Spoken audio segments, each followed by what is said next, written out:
ഇന്ന് ഞാൻ കണ്ട ഒരു മികച്ച വീഡിയോ ആണ് നിങ്ങളുമായിട്ട് ഈ പങ്കുവെക്കുന്നത്. ഈ വീഡിയോ കണ്ടു കഴിഞ്ഞാൽ നിങ്ങളിൽ പലർക്കും ഈ ഒരു വീഡിയോൻ്റെ ഫീലിംഗ് എന്താണ്, അല്ലെങ്കിൽ നിങ്ങളും അനുഭവിച്ചിട്ടുണ്ടാവും എന്നുള്ളത് എനിക്ക് 100% ഉറപ്പാണ്.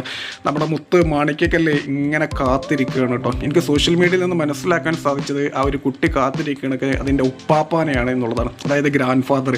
ഇനി അങ്ങനെ അല്ല എന്ന് ഉണ്ടെന്നുണ്ടെങ്കിൽ അത് അറിയുന്നവരൊന്ന് കമൻറ്റ് ബോക്സിൽ രേഖപ്പെടുത്തുക. ആ കാത്തിരിക്കണത് എന്തിനാണെന്നുള്ളത് എല്ലാവർക്കും അറിയാലോ, ആ ഒരു പൊതിക്ക് വേണ്ടിയിട്ടാണ്. അതായത് പുറത്തേക്കൊക്കെ ഒന്ന് പോയി വരുമ്പോൾ ഒരു പൊതി, അത് എല്ലാ കുട്ടികളും പ്രതീക്ഷിക്കുന്നുണ്ട് മിഠായി ആയിട്ടും. എനിക്കൊക്കെ അത് നല്ല അനുഭവം ഉണ്ട് കേട്ടോ. സംഭവം എന്താ വെച്ചാൽ എനിക്ക് 2 ചെറിയ മക്കളാണ്. അപ്പോൾ ഞാനൊക്കെ പുറത്തേക്ക് ഇറങ്ങുമ്പോൾ ഓർഡറുകൾ മാത്രമേ ഉള്ളൂ. ഇന്നത് കൊണ്ടുവരണം, ഇന്ന ചോക്ലേറ്റ് കൊണ്ടുവരണം എന്നുള്ളതൊക്കെ.